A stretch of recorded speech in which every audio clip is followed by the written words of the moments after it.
your prescription for your transformation, real people, real conversation, real success. And really excited today to be talking to a phenomenal artist. And this is not your typical artist. When you look at, canvases or sculptures or things like that, it really truly is an example of the magic of life, the brilliance, the genius, the miracle of what happens in our world.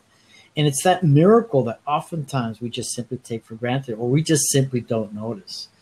And sometimes we see that magnificence more as a nuisance in the form of bugs. And the one particular bug that's absolutely fascinating, I just found out, talking to Robert, is the dragonfly. And what he's doing is actually recreating that in a larger form, the brilliance, the magic, and the genius or the ingenuity of the structure of the dragonfly into a form that we can then appreciate. And his hope and his dream is that he can then inspire others to actually grow dragonflies. So, Robert, thank you so much for joining me today. It's an incredible pleasure for me to be talking to you. I appreciate the introduction. Thank you for doing this. And even more so, the kind of art that you get to do. And I know you do these amazing wind instruments that you're taking advantage of nature and technology and then creating something magical for all of us to experience. So tell us a little bit about Dragonfly instruments, what you're doing, and more specifically, what you're doing for Burning Man, and also give us a little bit of background of this incredible insect called the dragonfly. So I guess the initial inspiration for the project came from dragonflies that I encountered at Burning Man. I think they come from the hot springs. Okay. That little being able to see them up close and fascinated with their structure and the way they can fly. They're the most agile insect. They can fly almost backwards and sideways. And it was sort of an indication of a healthy ecosystem to me. That little patch, not necessarily the playa, but on the edge of the playa, that there's enough fresh water that lasts year round to keep a population of dragonflies around. And they keep the population of mosquitoes down. Is that right? Yeah, which is pretty spectacular, because when you think about it, Black Rock City in the middle of northern Nevada, I guess. I mean, it's just desert. I mean, it's just pure white sand, really fine sand, and not much life out there. And for you to, as I heard from you, be exposed to so many dragonflies during your Burning Man experiences, that's pretty powerful. It's partly I take it as an omen, but also I have a lamp that attracts them accidentally. Uh-huh. It's a Diwali lamp that somehow they respond to. And so pretty much every year I've had dragonflies. And it's amazing that anything can survive out there, and something as complex and it has a complex life cycle like a dragonfly. Right. So. Well, I guess we've proven that too, because 70,000 people are exactly. Burning Man. Yeah. They're able to survive, which is pretty remarkable. In fact, last year was my very first Burning Man experience, and it had taken me about 7 years to go there because I didn't really quite understand the whole concept of it. And now I'm termed a perma burner because I'm here for life. But you've been going there since 2002. Yes. Yeah, it's an opportunity to explore. I mean, to be inspired, but also to do art on a scale that's not possible, but also to do art that doesn't fit into galleries or the gallery context. Right. And it's also, it's a natural environment. And so that's why I've sort of done things that are wind reactive. And so to try to make you also feel the world around you. Right.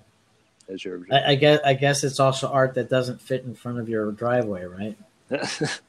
Not anymore. Yeah. What I love about the work that you do and so many of the artists out there is it's not just a spectator sport. It really is all about people being able to participate and being able to be engaged and captivated by the magic of your art, for example, because what you're doing really is using technology and engineering in such a fashion, pretty much creating a natural existence in the dragonfly that's super complex. I mean, obviously, as humans, we're also super complex, but looking at this insect and recreating that's pretty awesome. It's given me a new appreciation of just the wing stroke of a dragonfly. Uh-huh. It's kind of like a pair of oars. So there's a rotation plus a forward motion and an up and down motion, and opposite that on the back wings, and it changes depending on which direction they're flying. And so just to try to recreate that tiny aspect has given me a new appreciation, let alone the fact that they're actually living, breathing insects with the whole life cycle.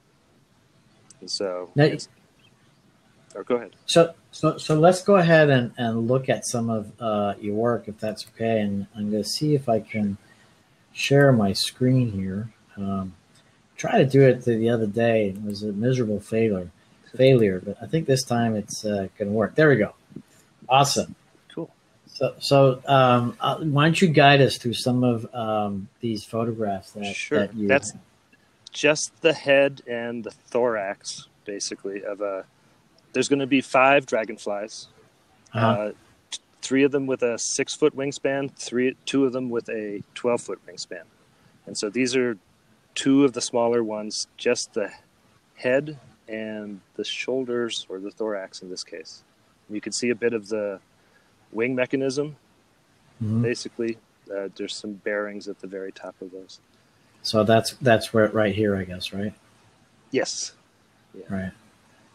So, and they're styled after. There's 5 regional species that, and so I'm trying to match the coloration and some of the aspects, so that so that you can sort of recognize, say, a blue-eyed darner from a western meadowhawk. So you're going to be bringing 5 different dragonflies to the play. Yes. So just for people who have no concept of what Burning Man is, 70,000 people, create a city in the middle of the desert in the middle of summer, August to be exact. And right now, if you were to go there'll be nothing. And pretty much as soon as possible, within weeks, perhaps a month afterwards, there's nothing there again. And that's one of the main principles of Burning Man, which is a beautiful idea, beautiful event, if you will. It's kind of hard to describe. But the most important part is you have all these incredible artists who really are thinking out of the box. And as Robert was saying, can't bring their art form, in the museum either because it just doesn't fit in, or it's just too big and doesn't fit in as well. And what's great is that it really allows the observer, who's also participating in the process in many different ways, to really expand, their perception and their experience of life. And I have to, tell people like Robert, I mean, it's incredibly courageous to have these ambitious projects that are fraught with challenges and potential disasters because of the severe weather conditions. And you've been doing this since 2002, early on.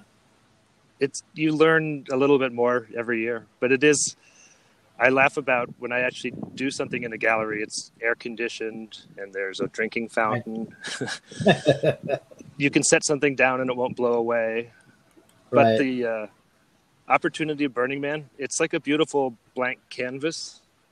And so anything that you bring out there becomes kind of starkly poignant. Right. People notice it more. And also people are in they've taken time out of their daily lives, and it's not just browsing through a gallery. It becomes an experiential thing. Right. My favorite is for people to spend some time at one of my projects and just either listen to it or watch it go. And my favorite thing is to stumble across people sort of chatting and hanging out underneath one of the but instruments. you can definitely expect me there. So this is another part. Is this more of the body? Or is This this part is of the the tail. okay? And so in the instruments part of these is that there's you can see the tuners sticking out of the length of the tail, sort of sticking perpendicular. And it's not strung up yet, but there's guitar strings that run the length of the tail and are bowed. So the whole thing becomes sort of it drives a wheel, which rubs the strings. And so I can drone the 6 strings, tune them to a chord. And so when the wind speed picks up, they start making sound. Amazing. And so that's they'll all sort of, I'm going to tune them to be a set, and they'll sort of all hum together. Yeah, I noticed quite a few of these kinds of instruments last year, and it's wild. You're out there in the middle of the desert, and you hear this natural sound, and it's powerful and it's beautiful at the same time. So I guess this is one of the wings. That's the first of the wings, and so it's beat up because I've been trying to break it. See what happens. And so they're modeled pretty much exactly. There's a wing structure that people are just beginning to understand, of going from quadrilaterals to little pentagons to hexagons in the cells of the wing, and I'm reproducing it with carbon fiber and epoxy. They suggest that you engineer for 100-mile-an-hour sustained winds at Burning Man. And so these are very, very strong. I'll see how they turn out on file. So again, the body, right? Yeah. And then this? So that's the very beginning of there's eyes, basically. Right. Which the eyes are, dragonflies are almost a pair of wings with eyes, and it's a very important part of their structure. And so we have a tiny Arduino attached to NeoPixels, and so it's a way of adding another level of life to what's kind of a little robot. Right. Love it. So these are your designs, right? Yes. Yeah. Most of this is laser cut, the flat panels. And so actually from the designs, I can pretty directly laser cut things, which has been invaluable. I don't even know how many generations of redesign it took to do the shoulders, but it's been nice to be able to prototype and test something, right, and then redo it again and again. So how long have you been working on this? I started it'll be over a year at Burning Man. So working out the wing flap mechanism was a big part of it. It's an idea that's sort of been bouncing around that I decided to make concrete. And so it's taken a while. Wow. I think most of the art projects at Burning Man have at least been on the back of somebody's head for a long time. For years. Yeah. Right. Amazing. I mean, and number of hours that you must be spending on this is quite remarkable. Here we have. Yeah. Huh? Yeah. This is the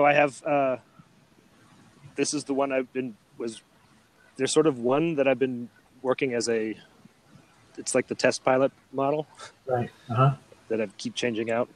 And so this was the working version from a low angle, and you can see the tail off of the wings. The wings are just spars, and so that's sort of half length. It's so that they have some stability, but I can also rotate them. Right. So we got another one. That's the back view. Right. And everything's unskinned. And that's actually that's pretty much the whole thing. There's a front view of this, but the plans are the design. Right. So, yeah, that's beautiful. That is just incredible. It's derived pretty much exactly from. I'm trying to keep the proportions to a dragonfly, and so part of the struggle has been to make the wing mechanism as tight as they can have on their bodies. Right. And there's a lot that is obviously that nature has figured out in the structure of the wings to keep them strong. Right. So it's just amazing how these things exist. And here we have a little video of how it works. You can see that there's two kinds of rotation, and that the wings are that there's a flapping, but there's also a rotation to the wings. You can see the tips moving a little bit, and so that's why it feels like oars moving through the water. And so with the wings on it, it should be pushed by the wind. It actually rotates on its mast like a weather vane, and so that it'll face into the wind. All of them will sort of automatically, or just by the force of the wind. Yeah, the force of the wind. And so there's a lot that it does by itself without having there's no like motor and sensor to make it do that. It's just aerodynamics. So you obviously have a team of people that are kind of in and out helping you out. So how can, we as a community, either going to Burning Man or just not going to Burning Man, but just loving these kinds of creations, how is it that we can actually support you, and how can we also take part in one of your dreams? It's a complicated enough project that there's not a lot to help out with, but I definitely would appreciate some help with casting wings and things like that if someone's in the LA area. Right. There's also a through Burning Man fundraising, because Burning Man partially funds the art projects, but leaves the rest up to the community and us. So definitely, give me that link later on, and we can add it so that people can support it. And one of the beautiful things going to Burning Man, at least for me last year, was just the wealth and the abundance of experiences that I had, just amazing experiences, things that I never imagined. And really in the form of two things, just the creativity of people and just the people themselves, and just connecting with all sorts of people, and just, opening your vision to the world, the universe, the galaxy, everything. And it just reminds me of the essence of our humanity and how important it is for us just to see the greatness in all of us, and being realistic at the same time, and still just saying, hey, you know what, how can we collaborate? How can we cooperate? How can we be generative and just make things that so much better, for all of us? And so, it's a call to action to anyone out there just to help support Robert in any way which he can, particularly with funding, and so that this creation can be experienced by so many others. So any particular challenges that you're looking towards besides the wind, I guess? Burning Man is the unknown also. And so you never know you sort of have to plan for, you don't know if a giant spaceship is going to run into your piece of art or something like that late at night. And it's also, it's just sort of left up to everybody, but everybody's been beautifully respectful of the art. It's definitely, people love to climb things, and so that's a safety issue. But these will be pretty hard to climb, I guess, right? It's a pole and some guy wires, and so you'd have to be pretty dedicated. Right. So. Well, you never know what happens in the middle of the night. And like you said, talk about spaceships. These are not the real spaceships that come out from space, but there's cars and art cars all sorts of interesting, huge contraptions that, sometimes people get a little distracted and bump into things.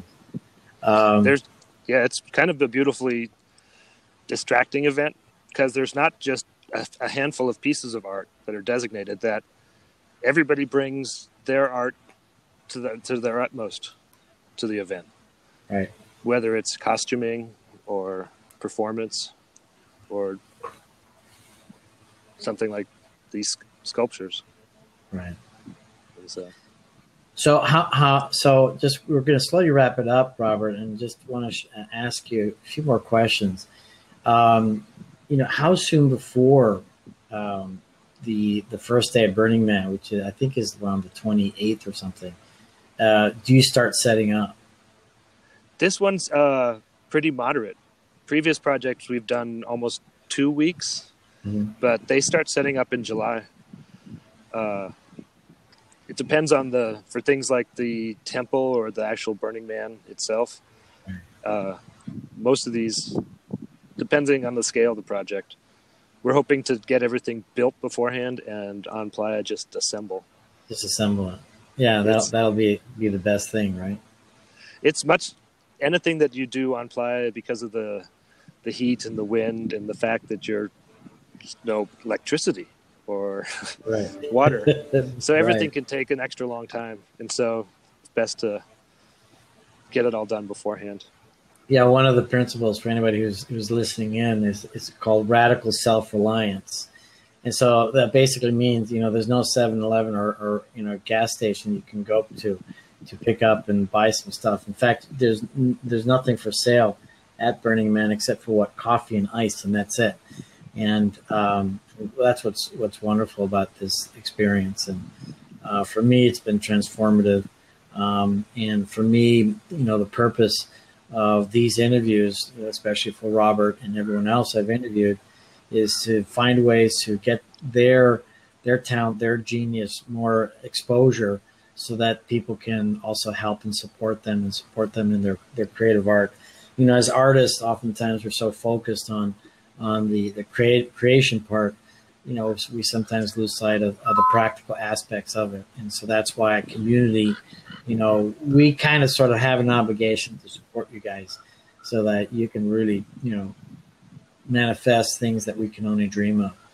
So Robert, I really, really want to thank you for this amazing exposition of how nature has turned into technology, and I look very much forward to experiencing it there this coming August in Black Rock City. Thank you. I really appreciate the opportunity to explain it a little in depth. And so please share this video with others. And again, your big dream, as you shared with me, is to inspire others to respect the dragonfly. And the dragonfly has so many incredible, awesome meanings, but one of which is change, and one of which is a healthy ecosystem. And that's one thing that we should all strive for. So Robert, thank you so much. I'm Dr. Bart Rademacher, Prescription for Your Transformation.